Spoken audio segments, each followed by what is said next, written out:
मोह जैसे मीठा जहर है ना। पता भी नहीं चलता, पर जैसे अंदर अंदर से आत्मा को बिल्कुल ख़त्म कर देता है। बाबा हमें नष्ट मोहा होने के लिए क्यों कहते हैं? क्योंकि जिससे हमारा मोह होता है उससे हम आत्मा का बुद्धि योग होता है, और उसकी अवस्था का, उसके पतितपने का, उसकी बुद्धि का हम पर प्रभाव निश्चित होता है।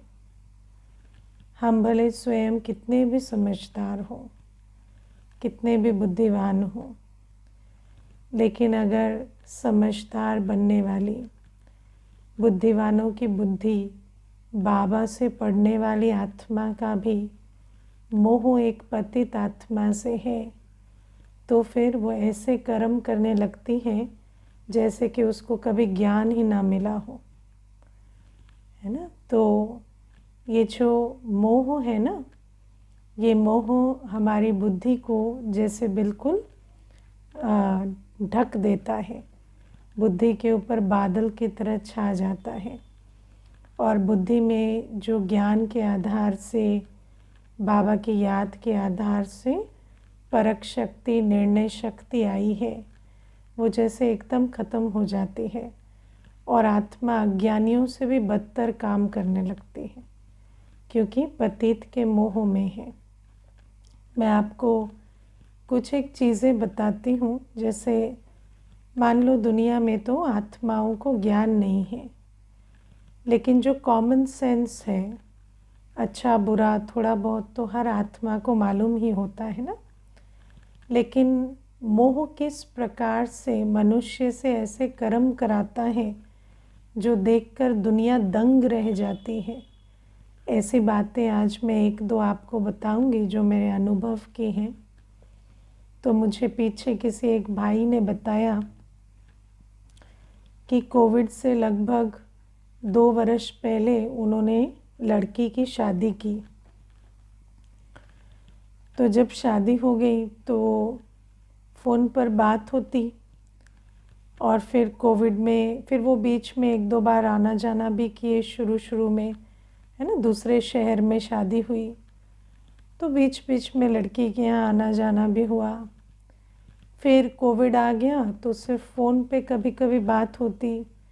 फिर कोविड के दौरान यहाँ पर भी जो लड़की के पिता के घर में भी किसी को कभी कोविड हुआ, किसी को कभी हुआ, तो कहते कि बेटी से बात भी 6-6 महीने में ही हुई, कोई रोज़ बातें भी नहीं हुई। फिर कोविड पूरा हुआ, अभी कुछ दिनों पहले फ़ोन आया वहाँ से, है ना, लड़की के वहाँ से। तो पड़ोसियों ने फ़ोन किया और कहा कि आप लोग आकर थोड़ा यहाँ देखिए क्या हो रहा है या क्या चक्कर है। तो फिर वो गए, इमीडिएट फ़्लाइट लेके गए। तो जब गए तो दरवाज़ा खुलवाया, दरवाज़ा भी नहीं खुलता था, 2 दरवाजे ऐसे एक के बाद एक टाइट बंद थे। तो दरवाज़ा खुलवाया तो पता चला कि जो लड़की का हस्बैंड है वो तो शरीर छोड़ दिए थे, ना, मृत पड़े थे। और जो लड़की थी वो भी ऐसे कोने में बैठी थी, बिल्कुल, है ना, जैसे सुध बुध ना हो।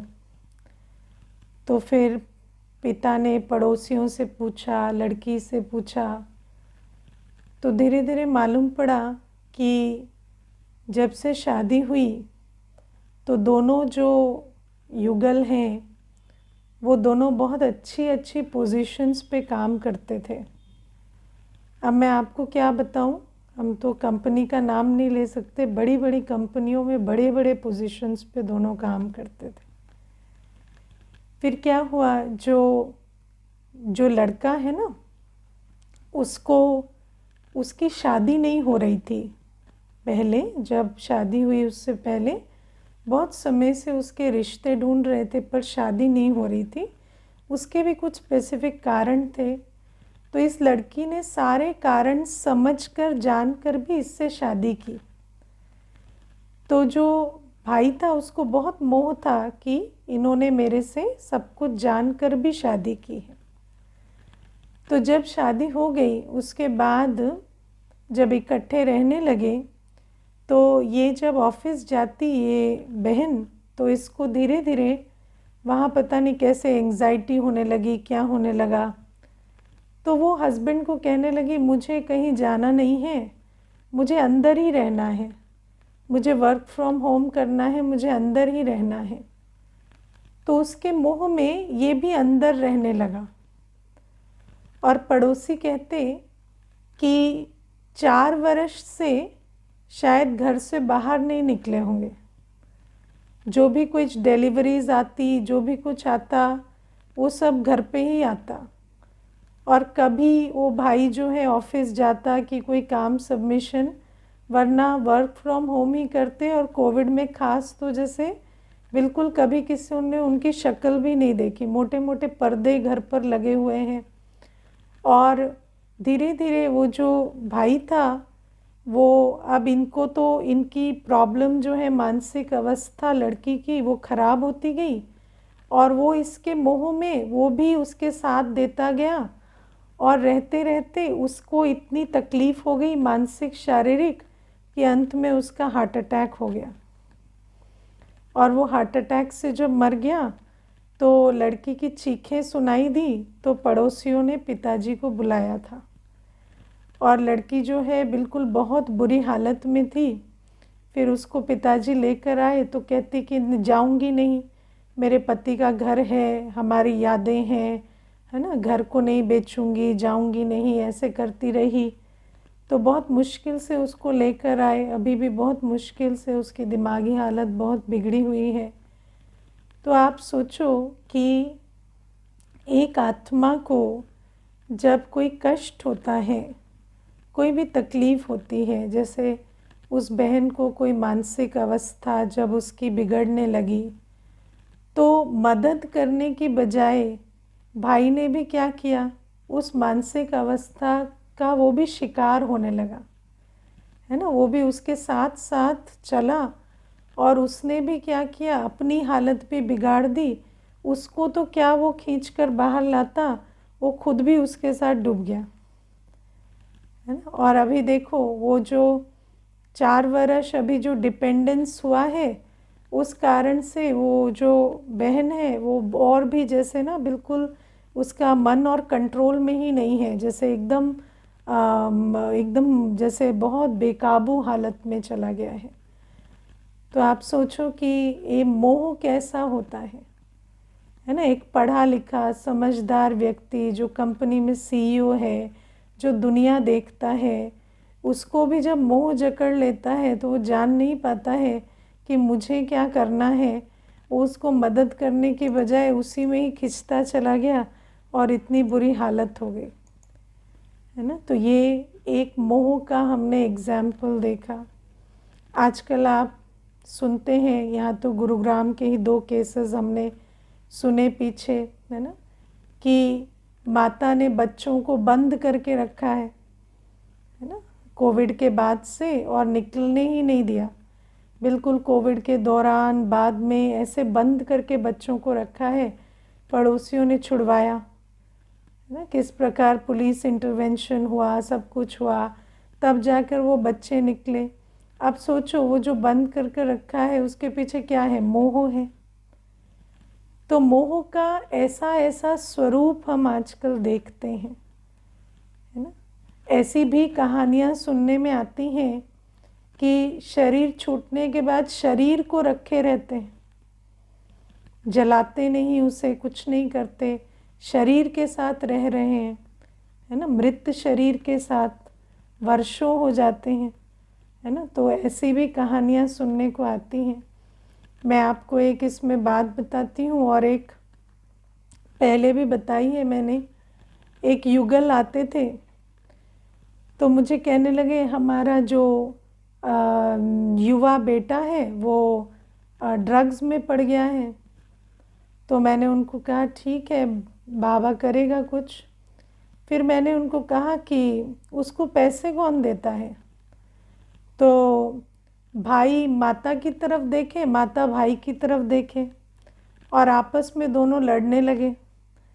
तो मैंने कहा पैसे तो आप दोनों दे रहे हैं उसको, क्योंकि आप दोनों की बनती नहीं है, और वो जो है इसका फ़ायदा उठाता है।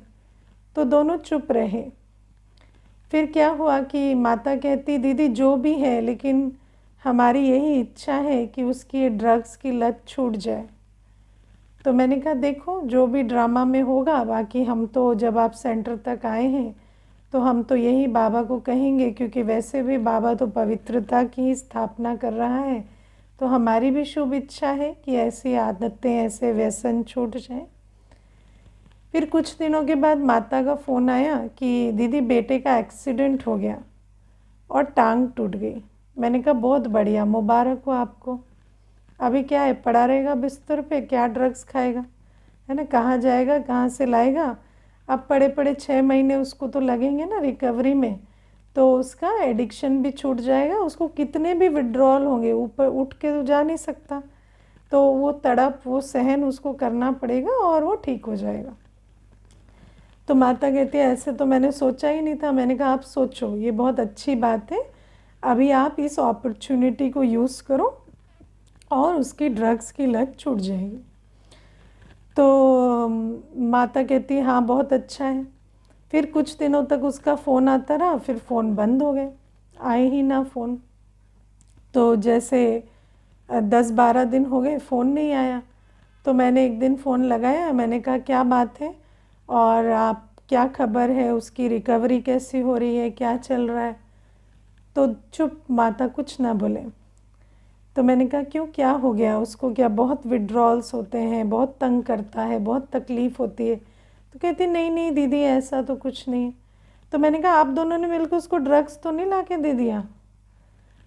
तो चुप रही। तो मैं समझ गई। मैंने कहा आप दोनों ने उसको ड्रग्स ला के खिला दिए। तो कहती दीदी इतना शोर मचा रहा था, इतना दुखी हो रहा था, रोने लगा, पाँव पकड़ने लगा, तो क्या करते, उसको इतना कष्ट में हम देख ही नहीं पाए। तो मैंने कहा जहर ही ला के दे देते, एक ही बार में उसका कष्ट ख़त्म हो जाता। अभी भी तो तिल तिल मरेगा ही वो जो आप कर रहे हो वो भी क्या ही होगा उसका, है ना। तो ये भी क्या ही कर रहे हैं। तो आप देखो मनुष्य मोह में इतना अंधा हो जाता है कि उसको लाके वो ड्रग्स खिला रहे हैं। उनको ये नहीं समझ में आता है कि ये उसको बचा नहीं रहे हैं, ये तो उसे जैसे धक्का मार रहे हैं गड्ढे के अंदर। लेकिन मोह जो कहते हैं ना, मोह में अंधा, मोह में अंधा ऐसे होते, है ना। मैं आपको एक और इसमें बात बताती हूँ। जितनी भी जो ये शराब की लतें होती हैं ना, शराब की लतें, ड्रग्स की लतें, इनको फंडिंग कहाँ से मिलती है, मोह से, है ना। जितने शराबी होते हैं, जितने जिनको भी ये लतें होती हैं, इनको पैसे कहाँ से मिलते हैं, जिनसे इनका मोह है ना वो पैसे देते हैं। इसके लिए एक बहुत अच्छा नाम है दुनिया में, एनेबलर कहते हैं इनको। एनेबलर माना जो आपके व्यसन को शक्ति भरते हैं। अगर आपके अंदर व्यसन की आदत है ना, तो आपको फाइनेंशियल पावर भर के उस आदत को ज़िंदा रखना, ये एनेबलर का काम होता है। और दुनिया में एनेबलर्स वही होते हैं जो आपसे अटैचमेंट रखते हैं,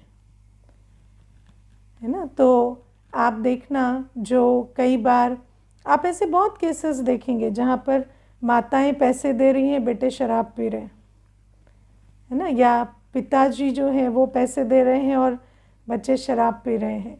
इस प्रकार की बहुत चीज़ें होती हैं। क्यों होती हैं? क्योंकि ये मोह ऐसा अंधा कर देता है कि हम कल्याण अकल्याण में अंतर नहीं जान पाते।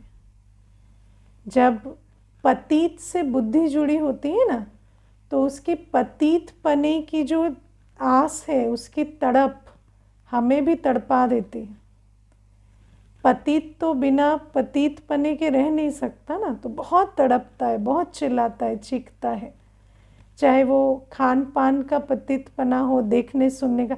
आजकल आपने बच्चों को नहीं देखा है, उनसे फ़ोन ले लो, इंटरनेट का कनेक्शन काट दो तो कैसे चिल्लाते हैं, कैसे रोते हैं, है ना, जैसे पसर पसर के तमाशा करते हैं। हाँ, हाथ जोड़ते हैं, रोते हैं, मासूम चेहरे बनाते हैं, और फिर क्या किया जाता है, उनका वाईफाई ऑन कर दिया जाता है, उनका फ़ोन वापस दे दिया जाता है, उनका लैपटॉप उनको वापस दे दिया जाता है। फिर वो आंसू पासू पहुँच के मस्त अपना, है ना, फालतू चीज़ें देखते हैं, बहुत खुश होते हैं। Thank you mamma, thank you papa भी बोलते हैं, है ना। रात रात भर वीडियो गेम खेलते हैं, थैंक यू बोल के खेलते हैं। और माता पिता किस बात में खुश है, बच्चा मेरा मुस्कुराया। अरे बच्चा तो मुस्कुराया, लेकिन उस मुस्कुराने के साथ उसकी क्या कर्म की गति बन रही है वो भी तो देखो। तो ये मोह जो होता है ये हमें देखने नहीं देता। खाने पीने का भी, व्यसन की ही क्या बात है, अशुद्ध भोजन की भी, जैसे किसी को लत होती है तो उसमें भी, है ना, कहेंगे कि मानो तबीयत खराब है, डायबिटीज़ है, डायबिटीज़ वाला भी बड़े प्यार से मांगता है, एक लड्डू, एक लड्डू, एक चीनी, थोड़ा सा चीनी से क्या हो जाएगा, है ना, कुछ नहीं होगा, एक लड्डू, एक मीठा, तुम लोग सब खा रहे हो, मुझे ऐसे तड़पते हुए थोड़ी छोड़ दोगे, एक लड्डू तो मेरा बनता है। तो उसको एक लड्डू की जगह 2 लड्डू दिया जाता है ना, कि नहीं नहीं आप खाइए, आपका घर है, आप क्यों नहीं खाएंगे। अब उस समय ये नहीं देखा जाता कि उसको नुकसान करेगा। क्यों? क्योंकि मोह, मोह बुद्धि को इतना विकृत कर देता है। तो बाबा कहते हैं विचार करो, अगर मोह ऐसा उसका असर होता है कि मोह आपको अच्छा बुरा कुछ भी देखने नहीं देता। आप देखो दुनिया में हम क्या कर रहे हैं, है ना, बेटों से ज़्यादा मोह होता है है ना, पुरुष चोले से ज़्यादा मोह होता है, तो उसको ऐसा निकम्मा बना देते हैं जो अपना कुछ भी नहीं कर पाता है ना, पुरुष चोले में आत्मा है तो उसको ऐसा मोह में, वो उसके मोह में हम भी ऐसे रहते हैं और वो भी इतना मोह में फांस कर रखते हैं कि उनको कहेंगे बेटा ग्लास पानी भी नहीं उठाओ, ये भी नहीं करो, वो भी नहीं करो। तो एक बार मुझे किसी ने एक ऐसे आर्टिकल भेजा था कि भारतवासी अपने बेटियों से इतना प्यार और बेटों से इतनी नफ़रत क्यों करते हैं, है ना, क्योंकि बेटियों को तो हर परिस्थिति के लिए तैयार करते हैं, उनकी तो खूब ट्रेनिंग होती है, बेटों को तो कुछ भी नहीं सिखाते, है ना। तो ऐसा क्यों करते हैं, मोह से करते हैं। तो मोह ये जान भी नहीं पाता कि हम इनके लिए क्या कर रहे हैं, हम इनके लिए ऐसे फाउंडेशन तैयार कर रहे हैं कि कल ये बहुत बहुत दुखी होने वाले हैं, है ना। व्यक्ति को ना अपने शरीर को संभालना आता, ना अपने कपड़ों को संभालना आता, ना उसको अपने फाइनेंस को संभालना आता, ना उसको अपना भोजन बनाना आता, कुछ भी नहीं आता। तो आप सोचो वो कल सरवाइव कैसे करेगा, है ना। और मोह तो ऐसा होता है, माता पिता सोचते हैं हम बच्चों के लिए सब कुछ कर दें, है ना। मुझे याद है एक बार एक माता आई थी अपनी बेटी को लेकर, तो बेटी जो है मुझे कहती कि माँ और बेटी दोनों आए। माँ कहती है कि बेटी एक नौकरी में टिक नहीं पाती है, पिछले 6 महीने में 3 जॉब छोड़ चुकी है, अभी इसकी रेप्यूटेशन ख़राब होने लगी है। विदेश से पढ़ के आई थी लड़की, बहुत ब्राइट स्टूडेंट थी, तो कहती रेप्यूटेशन भी अब ख़राब होने लगी है, जहाँ भी इंटरव्यू देने जाती है तो लोगों को लगता है कि फटाफट जॉब छोड़ती है तो शायद करेगी नहीं, तो अभी नौकरियां मिलना भी मुश्किल हो रहा है, तो आप इसको कुछ समझाओ। तो मैंने तब तक लड़की ने मुंह नहीं खोला था, कुछ भी नहीं बोली थी, तो मैंने सोचा थोड़ा बात तो शुरू तो करें ना। तो मैंने उस कन्या को कहा कि बहन आप अपना कोई अनुभव सुनाओ, जीवन में कोई कोई चीज़ जो आपको लगा कि बहुत अच्छी हुई। तो माँ कहती ये कहाँ बता पाएगी, मैं बताती हूँ। तो मैंने कहा आप क्यों बताएंगे तो कहती नहीं ये ज़्यादा अच्छे से बता नहीं पाएगी, मैं आपको बताती हूँ इसके जीवन में क्या क्या अच्छी चीज़ें हुई हैं। तो मैंने कहा जब आपके बिना ये अपने जीवन की कहानी नहीं सुना सकती, आपके बिना ये नौकरी कैसे करेगी। तो ये तो नौकरी तब करेगी ना बहन जी जब आप और ये दोनों हायर होंगे, आप इनके साथ आप फ्री हैं ये अकेले कहीं नहीं जा सकती, कुछ भी नहीं कर सकती। आपने इसकी ऐसी पालना की है कि अब ये सिर्फ आपके साथ रहेगी, आपके साथ जिएगी, आपके साथ जाएगी। इसके अलावा इसको आपके बिना चलना नहीं आता, और ये प्रॉब्लम इसकी नहीं है, ये प्रॉब्लम आपकी है। तो मैंने कहा आपने 2 साल पढ़ाई कैसे की विदेश में? तो माँ कहती मैं हमेशा गई इसके पास, जितना मिनिमम टाइम लगता था वीज़ा एक्सटेंशन कराने में, उतने ही दिन घर में रहती थी। बाकी दौड़ भाग कर कर के मैंने 2 साल इसके साथ रह के, इसका खाना बना के, इसको सब कुछ दे के इसको पढ़ाया। तो मैंने कहा वो तो ठीक है, पढ़ाई के समय तो वो प्रावधान था, पर अभी नौकरी में नहीं है ना, तो अभी ये नौकरी नहीं करेगी।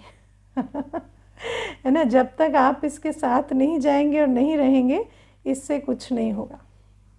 तो हम ये हालत कर देते हैं मोह में।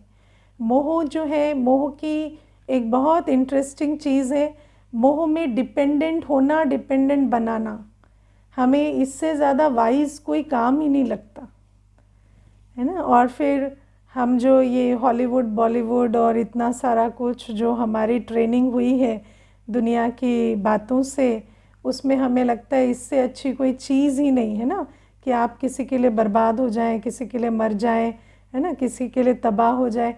किसी ने ये नहीं सिखाया कि उसको तबाही से निकालें, है ना। हर एक ने कहा उसके साथ बर्बाद हो जाए, ये बहुत अच्छी चीज़ है। तो इसको हमने बहुत रोमांटिसाइज किया है। गिरने वाले के साथ गिरना, मोह में, इसको हमने बहुत सुंदर छवि और बहुत कलरफुल, रंगीन बना के प्रेजेंट किया गया है। इसीलिए हमें लगता है इससे सुंदर तो कोई वर्च्यू या वैल्यू ही नहीं है कि किसी गिरने वाले के साथ गिर जाए, मरने वाले के साथ मर जाए, तबाह होने वाले के साथ तबाह हो जाए। और हम इसी पर ही चलते हैं, और इसी कारण से बाबा कहते हैं ये जो मोह है, जब मोह होगा पतितों से, मोह होगा पतित शरीर से, मोह होगा पतित संबंधों से, तो तुम कितना भी बाबा का इंजेक्शन मिलेगा, बाबा की ज्ञान मिलेगा, पालना मिलेगी, लेकिन आप करेंगे वही जो वो कर रहा है जिसके साथ आपका मोह है, क्योंकि उसका प्रभाव आपकी बुद्धि पर बहुत ज़्यादा है।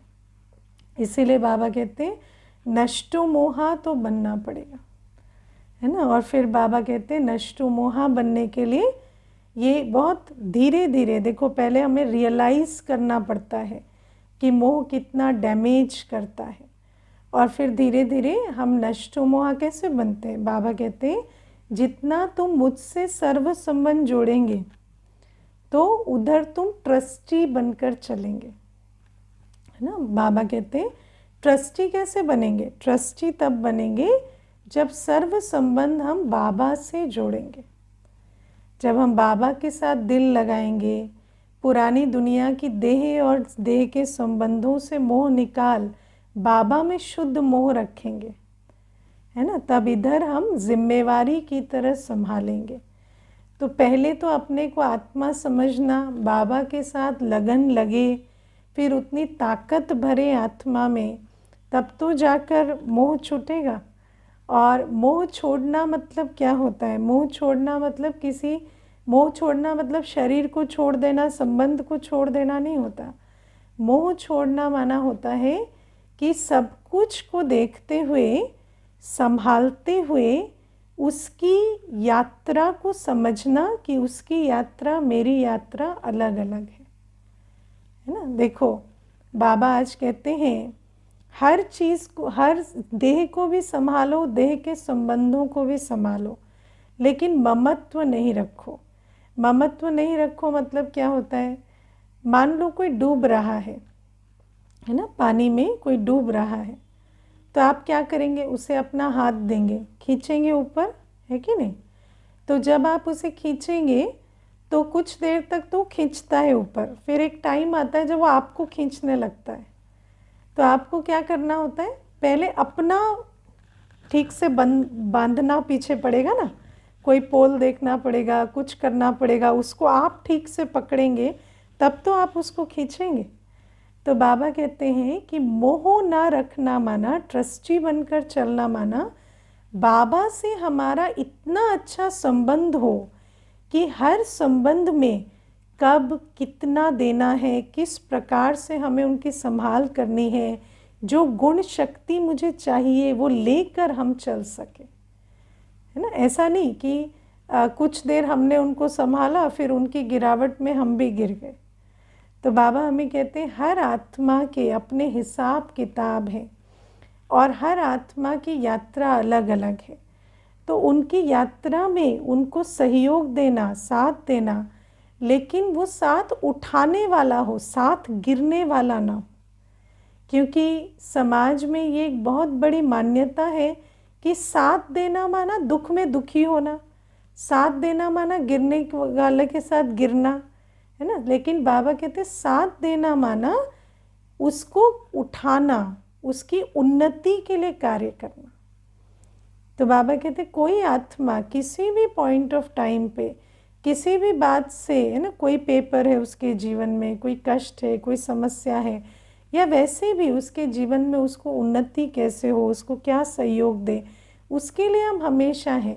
लेकिन कोई अगर पतित कर्म कर रहा है तो उससे अपना बचाव करना, है ना। और फिर बाबा हमें कहते कि अल्टीमेटली हर आत्मा का जो है, हर आत्मा के जाने का अपना समय निश्चित है ना, या उसके कर्म भोग भी आएंगे। अब मानो कोई कर्म भोग में है, किसी को कोई ऐसी शारीरिक बीमारी है, कोई मानसिक चीज़ है जिससे उसका कर्म भोग बहुत लंबा है, 5 वर्ष, 7 वर्ष, 10 वर्ष चल रहा है। तो उसमें हमें क्या करना है, हमें उसको रिक्वायर्ड सहयोग देना है। लेकिन कभी ये नहीं सोचना कि ये क्यों कष्ट में है, क्यों दुख में है। नहीं, कर्म की गति को समझकर हमें सहयोग देना है और न्यारा प्यारा रहना है। क्योंकि नहीं तो उसका जो दुख है वो हमारा दुख बन जाएगा, और वो तो अपनी भोगना भोग ही रहे, हम उसमें सहभागी बन जाएंगे, है ना। तो ट्रस्टी बनकर चलना माना किसी भी आत्मा की यात्रा में उसको सहयोग देना, लेकिन उसकी यात्रा का दुख, उसका कर्म का बंधन अपना ना बन जाए, उसका भी ध्यान रखना, है ना। तो हम दूसरे की यात्रा में सुख दें, उनकी यात्रा में सहयोग दें। ऐसा नहीं कि उनकी यात्रा में हम सफ़र करना शुरू कर दें, हम दुखी होना शुरू कर दें। तो वो जो लाइन है वो बहुत क्लियर होनी चाहिए, है ना। क्योंकि हर आत्मा के शरीर छोड़ने का समय भी निश्चित है, हर आत्मा की कर्म भोगना भी निश्चित है। तो बाबा कहते जब उसका वो पाठ चलता है तो उसको साक्षी होकर देख सके, शक्ति भर सके। और बाबा ने हमें आज एक बहुत ही सुंदर बात बताई कि किसी भी आत्मा के प्रति सबसे अच्छा जो स्नेह का कर्तव्य या उस आत्मा के प्रति हमारे प्रेम को दिखाने वाला कर्तव्य क्या है, उसको भी बाबा का बनाना, उसको भी बाबा का बनाना। ये सबसे बड़ा प्रेम का स्वरूप है। आप तो सब बाबा के बच्चे हैं ना, बाबा के बच्चे हैं हम। हमारी पालना कौन करता है? बाबा, है ना। जब हमारी पालना बाबा करता है तो, और हमारी पालना सबसे श्रेष्ठ हो रही है। इस संसार में किसी व्यक्ति की ऐसी पालना नहीं हो रही जैसी हमारी हो रही है। हमारी रूहानी, जिस्मानी, हर प्रकार की पालना बाबा कर रहा है। तो जब हमारी इतनी श्रेष्ठ पालना हो रही है तो किसी आत्मा को उस पालना तक पहुंचाना, उसको बाबा का परिचय देना, बाबा का बनाना, ये सबसे बड़ा स्नेह का कर्तव्य है जो हम कर सकते हैं, है ना। मुझे याद है, मुझे एक माता बहुत अच्छी बात कहती थी कि दीदी मेरा जो बेटा है ना वो टीनेजर है। तो मुझे कहते हमारा टीनेज तो बहुत अलग था दीदी, उसके ये चैलेंजेस नहीं थे जो आज उसके हैं। मैं तो उसके जीवन को, उसके चैलेंजेस को समझ भी नहीं पाती हूँ, है ना। मुझे लोग कहते हैं आजकल टीनेजर्स की बहुत प्रॉब्लम है, मैं नहीं समझ पाती हूँ। तो मैंने सोचा कि मेरा बाबा तो सब कुछ बिना कहे मुझे उत्तर देता है मुरली में, है ना। हम तो कभी बाबा को आप कुछ पूछो या ना पूछो, कुछ उनसे मदद मांगो या ना मांगो, बाबा तो सबकी दिल को जान के मुरली में उसका उत्तर देते हैं। बाबा तो हमें हर बात में पहले से वार्निंग देते हैं, रास्ता बताते हैं। तो मैंने सोचा कि अब मैं बेटे के लिए और तो क्या करूं, क्योंकि मेरी ये अल्पज्ञ बुद्धि तो समझ नहीं पा रही है कि उसको क्या सपोर्ट चाहिए। तो मैंने एक नियम बनाया कि मुरली से कुछ पॉइंट्स जो मेरी बुद्धि को टच होती थी, मैं उसका एक नोट बनाकर बेटे को रोज़ व्हाट्सएप पे भेज देती थी। मैंने कभी ये भी चेक नहीं किया कि वो देखता है या नहीं देखता है, लेकिन मुझे ऐसा लगा आत्मा के रूप में मेरा ये कर्तव्य है, तो मैं उसको भेज देती थी। फिर एक दिन क्या हुआ, कई महीनों के बाद बेटे ने मुझे एक थैंक यू नोट लिखा व्हाट्सएप पे, और लिखा, ये जो आप मुझे रोज़ भेजती हो ये मुझे बहुत मदद करता है, और हर बात में जब मैं फंसता हूँ तो मैंने जो सुबह ये 4-5 पॉइंट्स आपके पढ़े होते हैं वो कहीं ना कहीं मुझे रास्ता दिखाते हैं। तो आप सोचो कि बाबा हमें कहते हैं कि जब शिव बाबा किसी की पालना करते हैं तो सर्वश्रेष्ठ पालना होती है, और बाबा कहते तुम जिनसे मोह रखते हो तो शुद्ध मोह का एक एग्जाम्पल है कि उसको तुम बाबा की पालना का पात्र बनाओ, है ना। खुद ट्रस्टी होकर चलो, क्योंकि तुम आत्मा हो, तुम्हें कर्म की गति मालूम है। कर्म की गति ये है, किसी को सुख देना तो श्रेष्ठ कर्म है, लेकिन किसी से दुख लेना ये विकर्म है। तो ट्रस्टी बनकर चलेंगे तो उनको सुख देंगे, लेकिन उनसे दुख लेना छोड़ देंगे, है ना। उनके दुख से दुखी होना भी छोड़ देंगे, क्योंकि हमें कर्म की गति समझ आ गई है। और दूसरी बात बाबा कहते कि हर आत्मा को मेरा बनाओ, मेरा परिचय दो, क्योंकि जब तुम उसे मेरे से जोड़ेंगे तो उसकी सर्वश्रेष्ठ पालना होगी। आप में से कौन कौन समझते हैं कि जो आत्माएं आपके आसपास है उनकी पालना आप बाबा से बेहतर करेंगे? हाँ, ऐसा तो कोई नहीं होगा जो ऐसा सोचता हो कि बाबा से अच्छी पालना हम उनकी करेंगे। तो जब ऐसा समझ में आता है तो फिर उनको बाबा की पालना मिलनी चाहिए ना।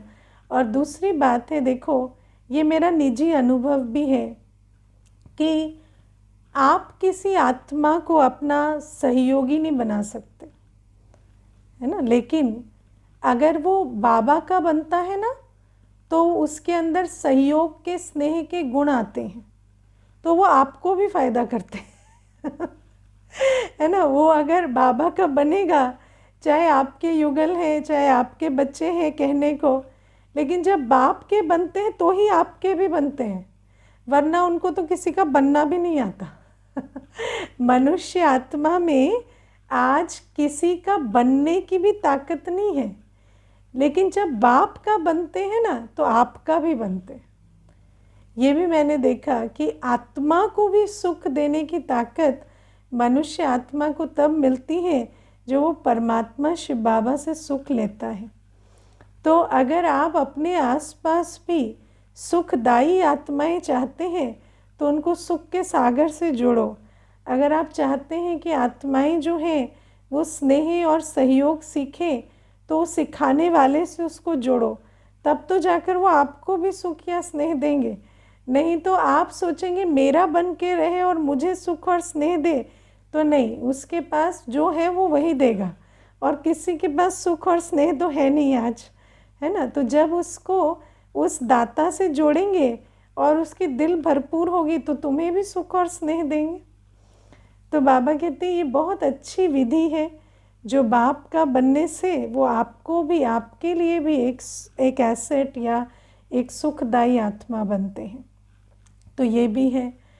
और फिर बाबा आज हमें कहते हैं कि जो बाबा के हर कार्य में स्नेही और सहयोगी होते हैं उनको बाबा अविनाशी रतन का टाइटल देते हैं, है ना। दुनिया में व्यक्ति कहता है कि मेरे काम भगवान करे, है ना, मेरे कार्य में मेरा साथी बने, लेकिन बाबा कहते हैं कि बाबा तो अपने काम से आया है ना, परम धाम से बाबा तो अपना एजेंडा लेके आया है कि नहीं? बाबा का तो अपना काम है ना। बाबा का क्या कार्य है? बाबा तो विश्व स्थापना के लिए आया है। बाबा आया है स्वर्ग की स्थापना, सुखधाम की स्थापना के लिए। तो बाबा कहते तुम मुझे अपना पर्सनल प्रोग्राम मत पकड़ाओ, है ना, तुम मेरे कार्य में सहयोगी बन जाओ। तो जब मेरा कार्य तुम्हारा कार्य बन जाएगा तो मैं तुम्हारा सदा साथी रहूँगा ही, है ना, क्योंकि मैं अपने कार्य में तो साथ में ही रहूँगा ना।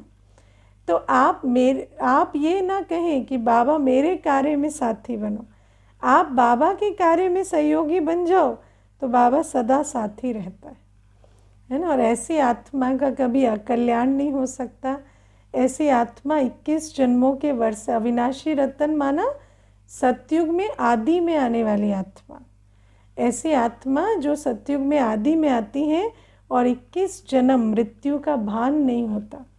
तो बाबा कहते हैं ऐसे अमर लोक में तुम्हें भेज दूंगा, लेकिन तुम मुझे अपना प्रोग्राम मत पकड़ाओ, तुम मेरे कार्य में सहयोगी बनो। और फिर बाबा आज कहते हैं कि जिसमें पवित्रता की धारणा होती है, पवित्रता की यथार्थ धारणा होती है, उसके हर कर्म यथार्थ और युक्ति युक्त होते हैं, है ना। तो पवित्रता की यथार्थ धारणा।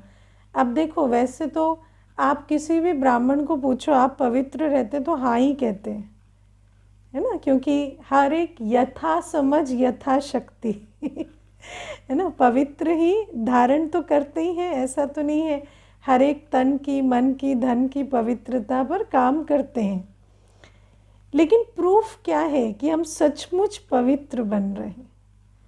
जब हम सचमुच पवित्र होते हैं ना, तो तन के संबंध में, मन के, धन के या संबंध में, चारों एरिया में जब हम कोई भी कर्म करेंगे तो यथार्थ होगा और युक्ति युक्त होगा। यथार्थ होगा माना वो कार्य विश्व कल्याण के लिए होगा, उस कार्य में कभी नुकसान नहीं होगा, उस कार्य में हमेशा श्रेष्ठ कर्तव्य होगा। और युक्ति युक्त होगा माना उसमें कोई, है ना, उसमें कोई विकारों की मिक्सचर नहीं होगी, उसमें कोई वेस्टेज नहीं होगी, उसमें कोई विकर्म नहीं बनेगा, एक्यूरेट कर्म होगा। तो जैसे एग्जाम्पल है, आप हाथ से कोई चीज़ उठाएंगे तो गिरेगी नहीं, है ना, आपके हाथों से नुकसान नहीं होंगे, है ना। नुकसान होना माना युक्ति युक्त और यथार्थ कार्य नहीं हो रहा है। संबंध में अगर आप संबंधों को पालना देकर उनको स्नेह शक्ति से सींच नहीं पा रहे हैं, आपसे आत्माएं हैंडल नहीं होती हैं, तो उसमें पवित्रता की कमी है।